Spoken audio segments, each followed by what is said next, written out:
आदमी यह जानकर हैरान रह गया कि उसकी पत्नी, जो एक दिन पहले आग में कैंची काट रही थी, असल में उसकी कंपनी की खूबसूरत सीईओ थी, जिसे उसने पहले कभी नहीं देखा था। पता चला कि ठीक एक दिन पहले वह आदमी एक स्टॉल चला रहा था जब सिटी मैनेजमेंट अधिकारियों ने उस पर छापा मारा था। भागने की जल्दी में वह एक आती हुई स्पोर्ट्स कार से टकरा गया।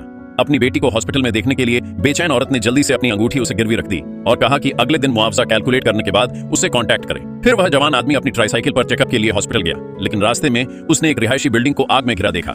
सबकी सलाह को नजरअंदाज करते हुए वह बिना किसी हिचकिचाहट के आग में कूद गया और मरने वाली एक लड़की को बचाया। वह तुरंत पूरे शहर का हीरो बन गया। हालांकि उसने कोई इंटरव्यू नहीं दिया और न ही चेकअप के लिए हॉस्पिटल गया। इसके बजाय वह चुपचाप वहां से निकल गया और अपने बचपन के दोस्त के घर आग के बारे में शेखी बघारने चला गया। उसे देखकर उस लड़के ने शांति से रात की सारी बातें बताई। उसका दोस्त अपनी अच्छी किस्मत पर हैरान हुए बिना नहीं रह सका। वह लड़का बहुत लकी था।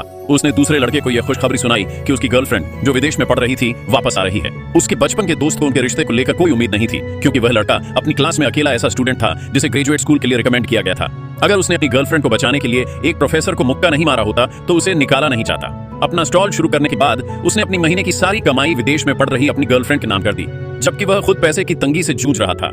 हालांकि उसे नहीं पता था कि जिस औरत से वह इतनी शिद्दत से शादी करना चाहता था, उसका किसी और के साथ अफेयर चल रहा था और उन दोनों ने हर महीने उसके ट्रांसफर किए सारे पैसे उड़ा दिए थे। उसने उसे सोशल मीडिया से भी ब्लॉक कर दिया था। अगर एक कॉमन दोस्त ने उसे नहीं बताया होता तो लड़के को पता नहीं चलता कि उसकी गर्लफ्रेंड वापस आ रही है। भोलेपन में उसने सोचा कि वह उसे सरप्राइज देना चाहती है और खुशी खुशी उस दिन प्रपोज करने के लिए तैयार हो गया। अगले दिन उस लड़के ने उस औरत से कांटेक्ट किया जिसने उसे मारा था और उसे बताया कि पिछले दिन उसने टेबल और कुर्सियों को कितना नुकसान पहुंचाया था। औरत का कुल 413 युआन का नुकसान हुआ था और उसने उसे अंगूठी और बाकी कैश वापस लेने के लिए कहा, लेकिन वह जा नहीं सकती थी क्योंकि उसका बच्चा बीमार था। उन्होंने हॉस्पिटल में मिलने का प्लान बनाया। जैसे ही लड़का जाने वाला था, उसे पता चला कि हीरे की अंगूठी गायब थी। पिछली रात औरत की बार बार दी गई अंगूठी को संभाल कर रखने की बात याद करके उसे पता चला कि यह बहुत कीमती थी। उसने पिछली रात की बातें याद करने की कोशिश की और महसूस किया कि शायद आग लगने की जगह पर लोगों को बचाते समय उसने इसे खो दिया होगा। वह वापस भागा, लेकिन फायर फाइटर्स ने उसे बताया कि बिल्डिंग के और गिरने का खतरा है और वे उसे अंदर नहीं जाने देंगे। उसके पास औरत को ढूंढने के लिए हॉस्पिटल के वार्ड में जाने के अलावा कोई चारा नहीं था। अचानक लड़की ने आवाज लगाई।